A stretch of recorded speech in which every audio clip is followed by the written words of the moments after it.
here with us this morning. We are a friendly group. Yes. We are going to be continuing our sermon series on the Beatitudes. We're up to the second Beatitude now. It begins with a reading from Isaiah 61. This passage was most likely written in the late 8th century BC to the Israelites who had just returned from the exile to Jerusalem. Now, during this time, the Israelites were very anxious and overwhelmed by the task of having to rebuild the city, the walls, the temple. Everything had been destroyed. But they were uncertain also of God's love for them. In the midst of this anxiety and fear, God gave the prophet Isaiah a vision of a suffering servant who would lead his people through their pain and sorrow into a future of restored blessings.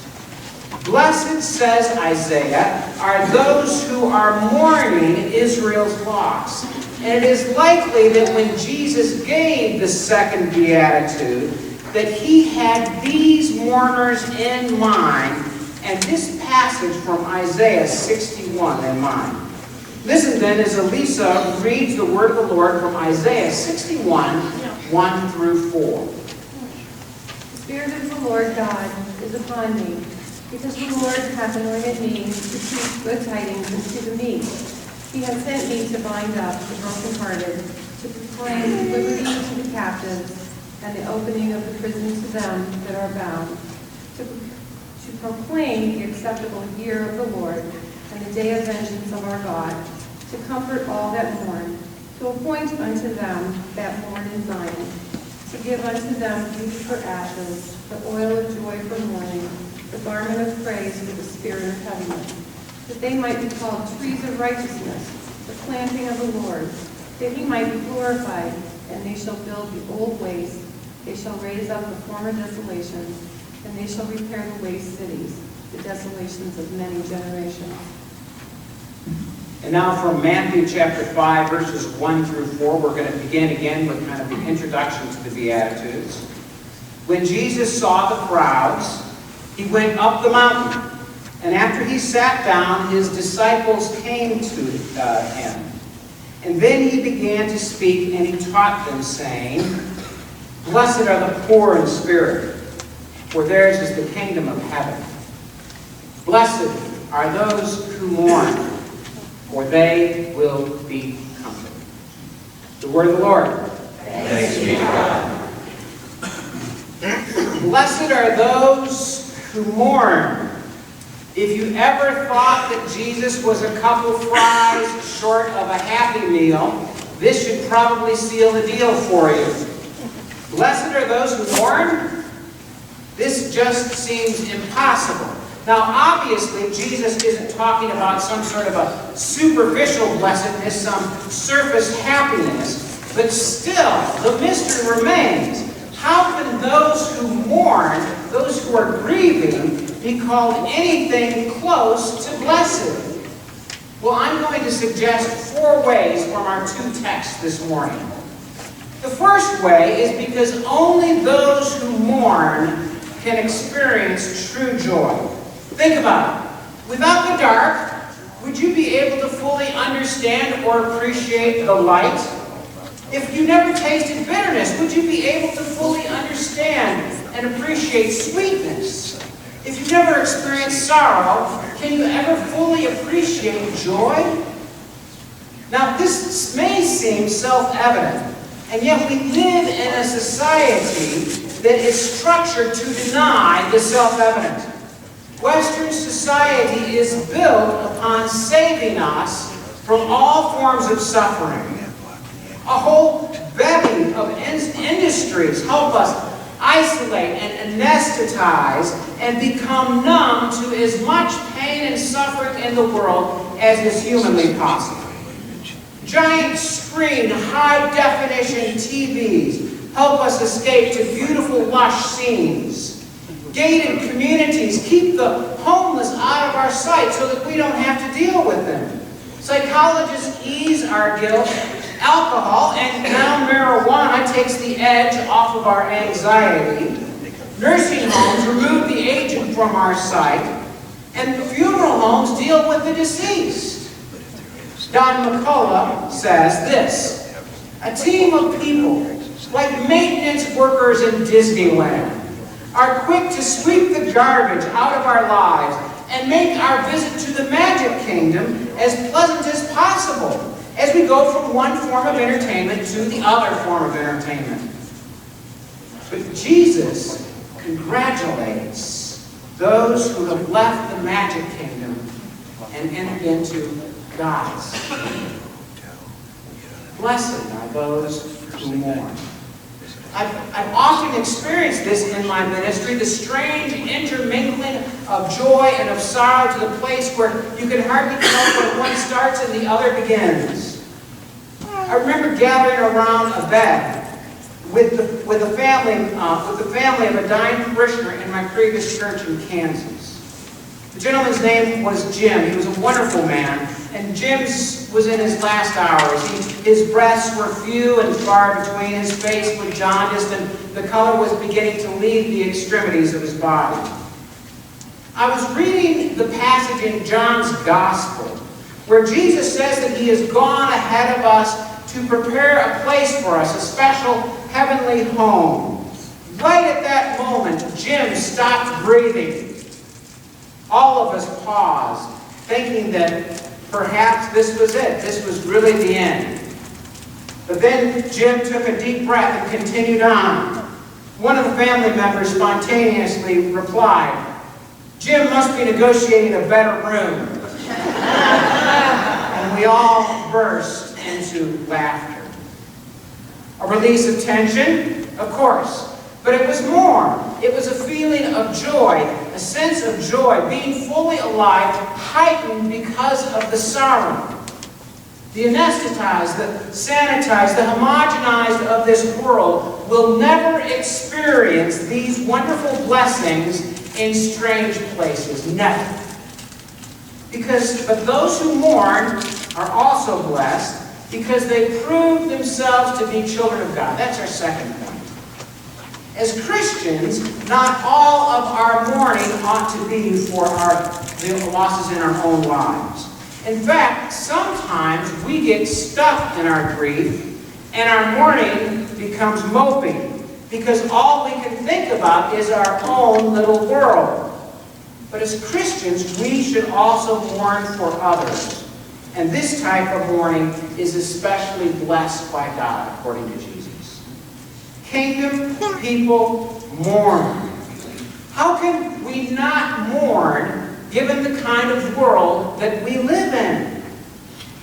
Last week, for instance, we all saw the terrible, the horrifying picture of Oscar Ramirez and his 2-year-old daughter, Valeria, face down in the banks of the Rio Grande River.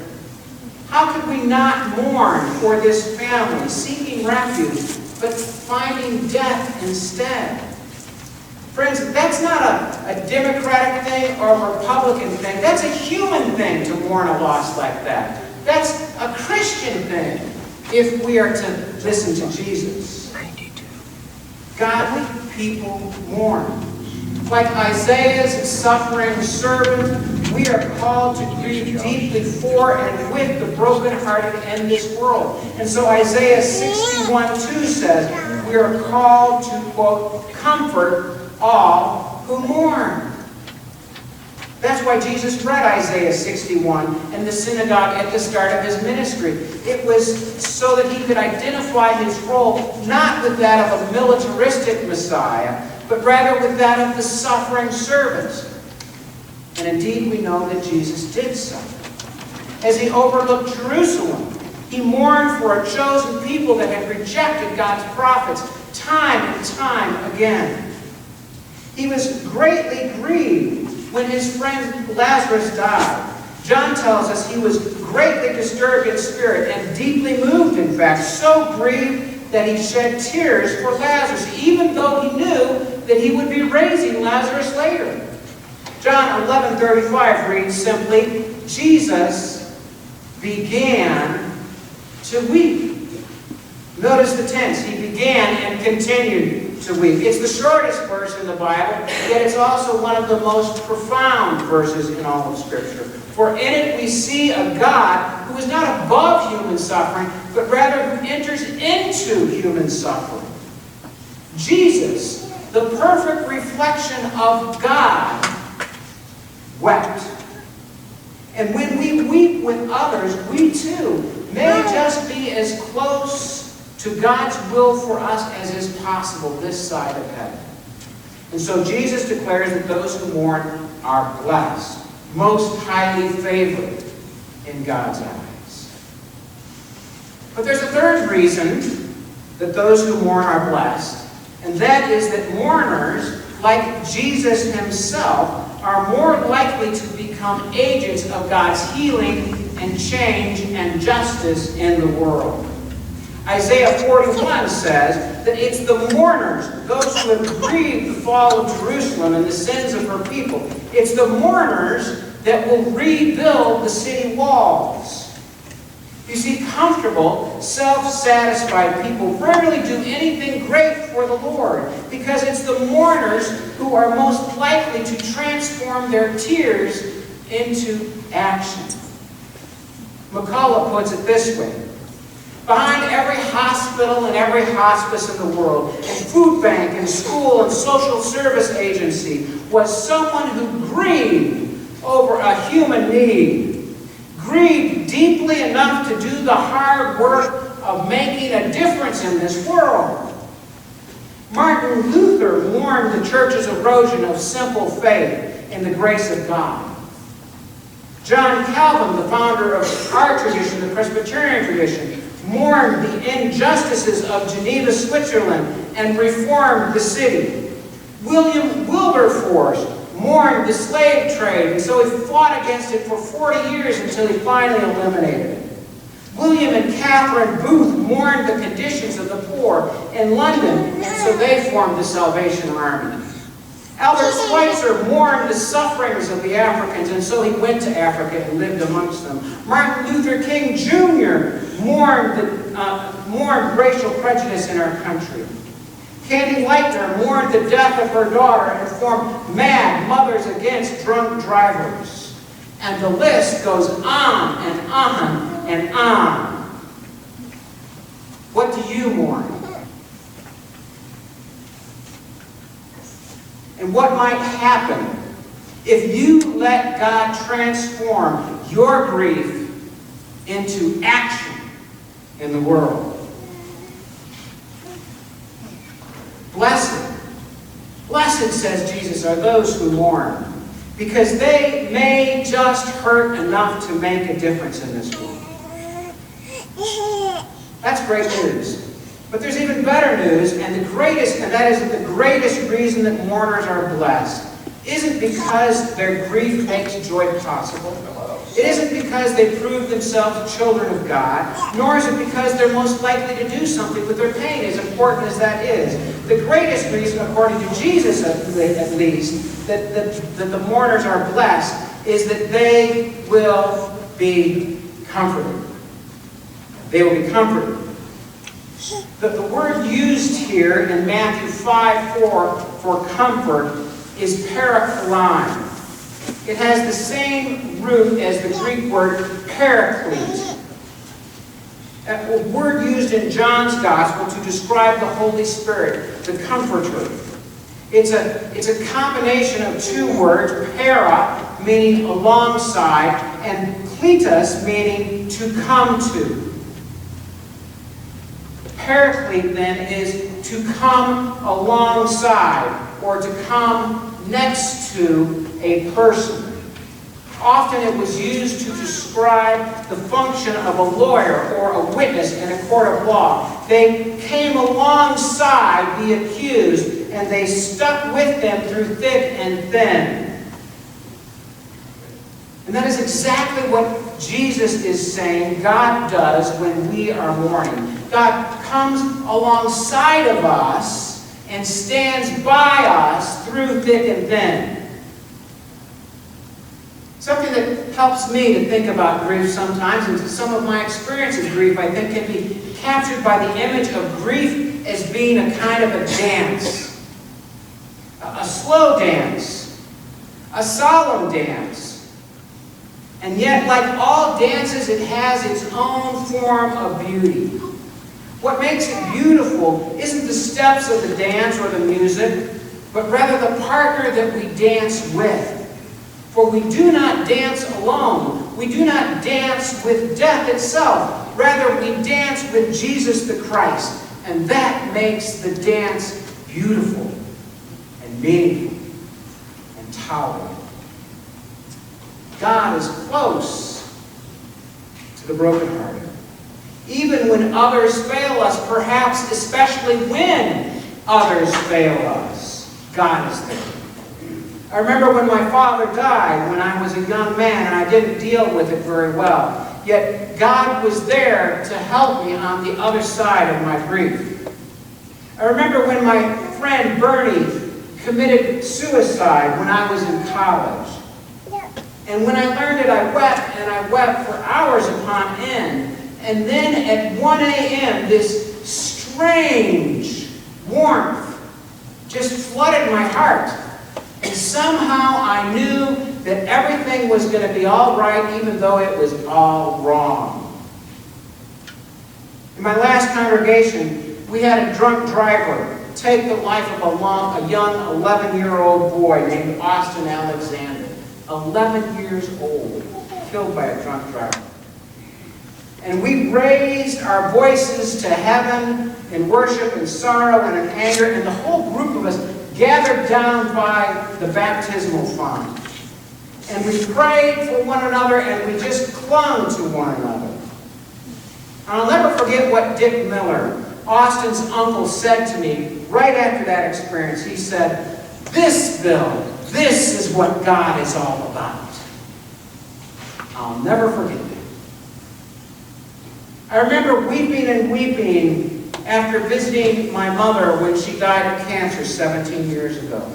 I wept after I visited her for the last time. And then a strange calm settled over my van as I drove for hours from Denver, Colorado back to Kansas.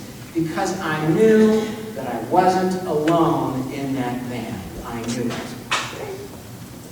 And I remember Mary. Mary Magdalene. Blessed Mary.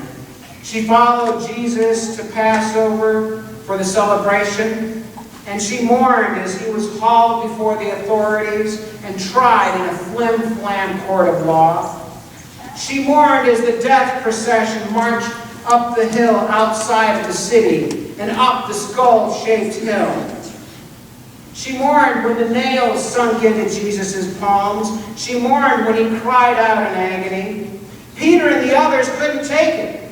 They ran for safety. They ran from the horror of the whole thing. Back to tax collecting, back to fishing, back to their families and homes. But Mary, blessed Mary, Mary didn't run. Mary stayed with her grief. And so she went to the tomb early that morning just to be there, just to be close to Jesus again. To be there like a divorcee looks over their wedding album trying to figure out what in the world went wrong. To be there like the laid-off worker who goes back to his place of employment, praying each time for the sign to say, "Now hiring." To be there like the decrepit old French woman going to the nearly empty cathedral and remembering when it used to be full of people and life. To be there like so many of us visited the graves of our spouses and of our children, or of our brothers or our sisters over this Memorial Day. Mary went to the tomb to be there just like that. But you all know how that story ended, don't you? To whom did the resurrected Jesus appear on Easter morning first? Who heard her name called out before anyone else in Jerusalem? Who experienced the resurrection before anyone else on planet Earth? Who ran away from that tomb faster than a 5-year-old with a couple bucks in her pocket, chasing after the ice cream machine, the ice cream truck? You know who. It was Mary. Mary, who stayed with her grief until the comfort came. Blessed, blessed Mary. And blessed are all who mourn, for they too shall be comforted. Let us pray. Gracious God, there isn't a person here who does not mourn the loss of something or someone in their lives. Our hearts are torn open and are broken and are wounded. And gracious God, we need you to reassure us that you are there with us in those broken places. We don't ask God that you take it away. We really don't. Because that broken place, that mourning place, is a sign that we loved someone deeply and profoundly. And they had an impact on our lives. So we don't ask that you take it away from us, God. But we do ask, Jesus, we do ask that you be there with us in it. Send your Holy Spirit, the Paraclete, to come alongside of us and to enter into that still place in our hearts, that place of grief and mourning. And take that grief, O Lord, that we experience. Take that grief, Lord, and do something with it in our lives. Build our characters. Help us to do something beautiful for you in this world. Help us not to wallow in our grief, but rather to be empowered by our grief. Help us to comfort others, to comfort one another. For we pray it in the holy name of Jesus the Christ. All of God's people said together. Amen.